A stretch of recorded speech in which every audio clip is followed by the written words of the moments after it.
Assalamualaikum warahmatullahi wabarakatuh. Hai semua, sahabat konten channel H2 Content Creator. Jumpa lagi di cerita-cerita seru di channel ini. Kali ini saya ingin bercerita tentang seorang istri yang masih muda dan bersuami menjalin hubungan terlarang hingga hamil demi nafsu birahi, uang dan kekayaan dengan pemuda kaya, dan itu juga karena suaminya miskin, yang padahal suaminya menyembunyikan identitas dan kekayaannya. Tapi sebelum itu, jangan lupa subscribe, like, dan komen ya, supaya kami lebih semangat untuk membuat cerita-cerita seru lainnya. Saudara-saudara, pernahkah kalian mendengar kisah tentang seorang wanita yang terjebak dalam pusaran nafsu, harta, dan penyesalan? Kisah ini bukan sekadar cerita biasa, melainkan pelajaran hidup yang akan membuat hati kita bergetar. Mari dengarkan kisah seorang istri muda yang memilih jalan salah, mengkhianati suaminya yang sederhana, tanpa tahu siapa sebenarnya lelaki yang dia tinggalkan. Dian adalah seorang gadis cantik berusia 23 tahun. Hidupnya berubah ketika ia menikah dengan Raka, pria sederhana yang bekerja serabutan. Mereka tinggal di rumah kecil di pinggir desa, berdinding papan dengan atap bocor ketika hujan deras datang. Meski begitu, pernikahan mereka awalnya dipenuhi canda dan kasih sayang. Raka selalu berusaha membuat istrinya tersenyum walau dengan hal kecil, seperti membawakan bunga liar dari ladang atau memasak mie instan di malam yang dingin. Namun, di balik senyum Raka, ada rahasia besar yang tak pernah diketahui siapapun, termasuk istrinya. Raka sebenarnya adalah anak dari keluarga kaya raya di kota besar. Ia mewarisi sebuah showroom mobil mewah dan beberapa perusahaan dari almarhum ayahnya. Namun sejak kecil, ia sering melihat banyak orang mendekat hanya karena hartanya. Itulah sebabnya, ketika ia menikah dengan Dian, ia memilih menyembunyikan identitasnya. Ia ingin tahu, apakah istrinya benar-benar mencintainya karena hatinya, atau hanya karena harta. Hari demi hari, mereka hidup dalam kesederhanaan. Dian yang awalnya bahagia, perlahan mulai merasakan lelah. Listrik yang sering padam, kebutuhan yang selalu kurang, hingga tetangga yang suka bergunjing bahwa ia menikah dengan lelaki miskin membuat hatinya gundah.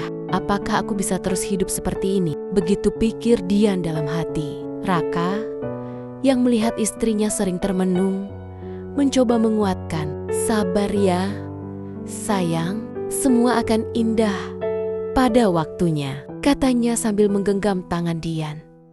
Namun dalam hatinya, ia diam-diam khawatir. Apakah istrinya sanggup bertahan dengan ujian ini? Suatu pagi, ketika Dian pergi ke pasar membeli sayur, sebuah mobil sport merah berhenti di dekatnya. Dari dalam mobil keluar seorang pria muda dengan senyum percaya diri. Dia adalah Fahri, seorang pemuda kaya raya yang terkenal di kota itu. Dengan kacamata hitam dan pakaian mahal, ia tampak seperti pria idaman yang hanya muncul dalam mimpi banyak wanita. "Perlu saya antar, Nona?" tanya Fahri ramah sambil tersenyum. Dian terkejut, wajahnya memerah. Ia menolak dengan sopan, tetapi sejak hari itu Fahri selalu berusaha mendekatinya. Ia mengirimkan bunga, hadiah kecil, bahkan diam-diam mengikuti kemana Dian pergi. Dian yang awalnya menjaga jarak, lama-lama mulai goyah. Apalagi ketika Fahri mengajak Dian makan di restoran mewah untuk pertama kalinya. Ia duduk di kursi empuk, menikmati hidangan mahal, sesuatu yang tak pernah ia rasakan selama menikah dengan Raka. "Kamu pantas mendapatkan yang lebih baik," bisik Fahri kota-kota itu terngiang di kepala Dian sepanjang malam. Raka yang pulang larut karena mencari tambahan pekerjaan, hanya mendapati istrinya termenung di beranda rumah. Ia tidak tahu bahwa di hati Dian sudah mulai tumbuh benih godaan. Hari-hari berikutnya, perubahan Dian semakin terlihat. Ia sering berbohong kepada Raka, mengatakan pergi ke rumah teman, padahal bertemu Fahri. Ia mulai memakai pakaian lebih modis, memakai parfum mahal, dan sering pulang larut malam. Raka, meski curiga, tetap memilih diam. Dalam hatinya ia percaya, cinta sejati akan diuji oleh waktu. Tetapi malam demi malam, hati Raka semakin terluka. Ia melihat tatapan istrinya yang tak lagi sama. Sentuhan tangannya dingin, senyumnya hambar. Raka merasa ada jurang yang makin lebar di antara mereka. Dian, di sisi lain, semakin terbuai dengan kehidupan yang ditawarkan Fahri. Ia merasa dihargai, diperhatikan, dan diberi kemewahan. Fahri memberinya tas branded, perhiasan, bahkan sejumlah uang untuk keperluan sehari-hari. Semua itu membuat Dian membandingkan dengan Raka yang hanya bisa memberinya sekotak makanan sederhana. Raka tahu ada yang salah. Suatu malam, ia duduk di tepi ranjang sambil menatap wajah istrinya yang tertidur. Air matanya jatuh tanpa suara. Ia bertanya dalam hati, apakah ini akhir dari ujianku? Apakah aku harus melepaskannya? Hari-hari berlalu, dan hubungan Dian dengan Fahri semakin jauh melampaui batas. Jika awalnya hanya makan malam dan hadiah kecil, kini mereka sering bertemu diam-diam di apartemen mewah milik Fahri. Di sanalah Dian benar-benar merasakan dunia yang berbeda.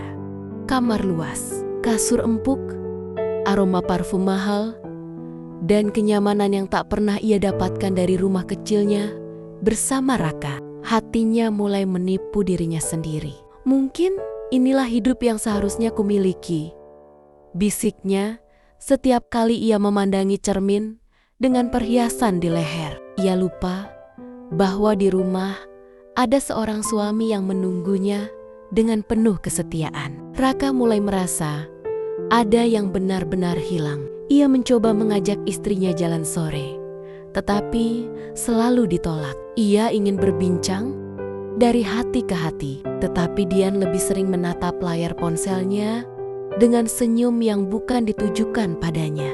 Hati Raka hancur. Namun, meski terluka, Raka tetap menahan diri.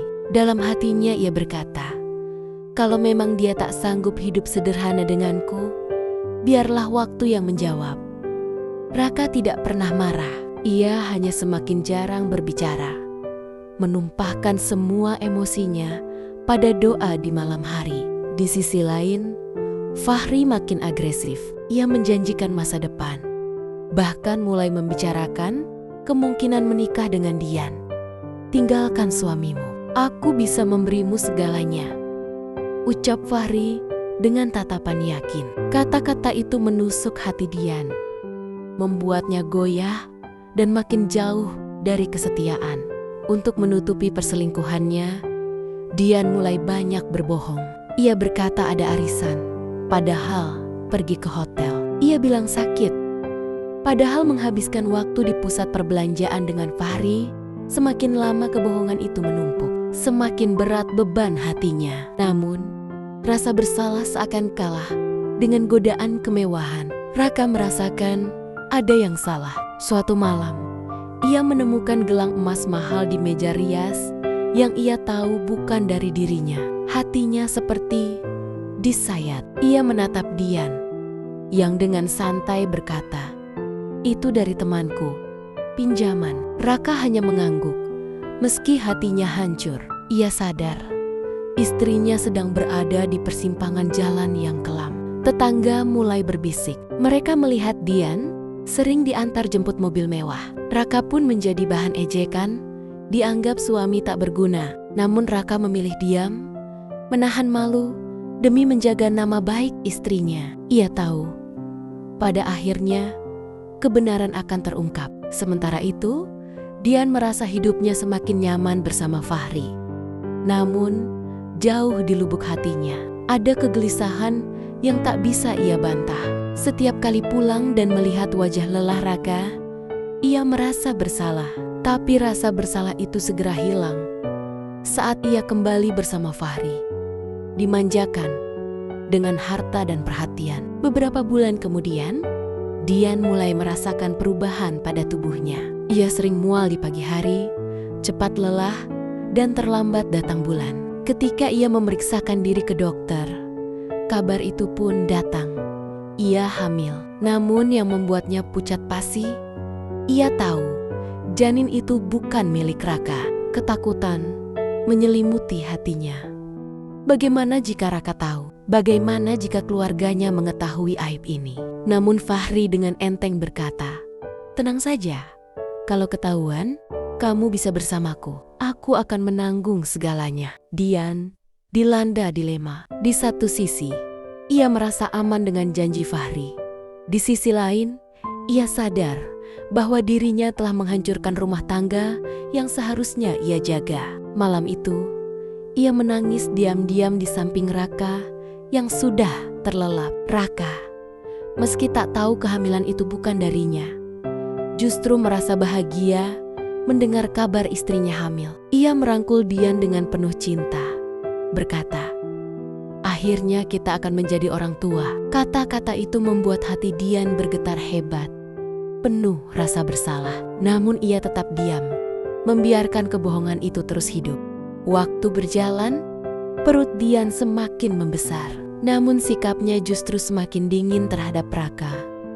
Ia lebih sering menghabiskan waktu bersama Fahri yang menyiapkan segalanya untuk kelahiran anak itu. Raka mulai sadar bahwa istrinya tak lagi bisa diselamatkan. Pada suatu malam, ia menatap Dian dengan mata penuh luka. "Kalau kamu sudah tidak bahagia bersamaku, katakan, aku rela melepasmu," ucapnya lirih. Dian terdiam, lalu menunduk. Hatinya berteriak, namun lidahnya keluh. Beberapa hari kemudian, Dian benar-benar pergi. Ia meninggalkan rumah sederhana itu dengan membawa tas berisi pakaian dan kalimat dingin, "Aku ingin hidup lebih baik." Raka hanya menatap punggungnya menjauh. Dengan air mata menetes tanpa henti. Ia merasa seluruh dunianya runtuh. Dian kini hidup bersama Fahri di rumah mewah. Ia mengenakan pakaian indah setiap hari, makan makanan mahal, dan memiliki segalanya yang dulu ia impikan. Namun di balik kemewahan itu, hatinya kosong. Fahri yang awalnya penuh perhatian, perlahan menunjukkan wajah aslinya.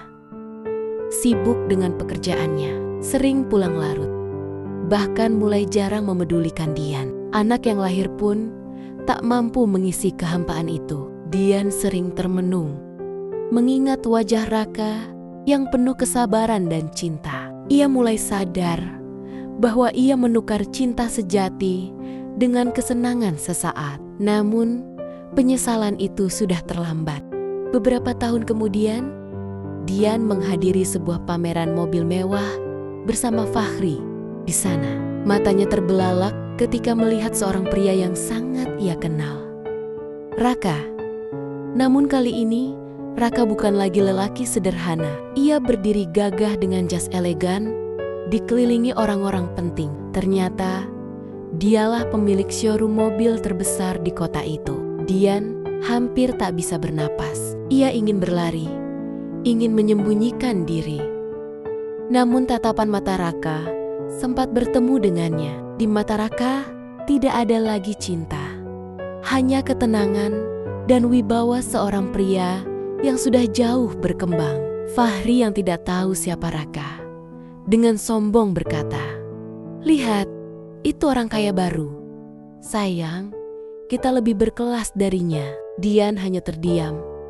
Hatinya sakit mendengar kata-kata itu. Tak lama kemudian, seorang staf pameran memperkenalkan, "Inilah Pak Raka, pemilik showroom terbesar dan CEO beberapa perusahaan otomotif." Fahri terkejut. Dian hampir pingsan. Seluruh dunia seolah runtuh menimpa dirinya. Wanita yang dulu meremehkan suaminya kini menyadari kebenaran pahit. Ia meninggalkan cinta sejati demi nafsu dan harta semu. Malam itu, Dian menangis sejadi-jadinya di kamarnya. Ia mengingat kembali semua pengorbanan Raka, semua kesabarannya, semua doa-doa yang ia abaikan. Andai waktu bisa kuputar kembali, isaknya. Namun semua sudah terlambat. Ia mencoba menemui Raka, namun Raka hanya tersenyum tipis dan berkata, "Aku sudah memaafkanmu. Hidupmu adalah pilihanmu. Aku juga sudah belajar melepaskan." Kata-kata itu seperti pisau yang menusuk hati Dian. Beberapa tahun kemudian, Dian hidup dalam kesepian meski dikelilingi harta. Fahri semakin menjauh dan anaknya tumbuh tanpa kasih sayang yang utuh. Sementara itu, Raka sukses dengan perusahaannya, namun tetap hidup sederhana dalam hati. Ia tidak lagi menoleh ke belakang, hanya terus melangkah dengan tegar. Pada suatu sore, Dian melihat Raka dari kejauhan, tersenyum bersama keluarga barunya. Air matanya jatuh. Ia sadar, kebahagiaan sejati bukanlah harta, melainkan cinta dan kesetiaan yang pernah ia hianati. Cerita ini berakhir dengan kesedihan, penyesalan, sekaligus haru. Raka menemukan kebahagiaannya, sementara Dian hanya bisa meratap pada pilihan yang ia sesali seumur hidup.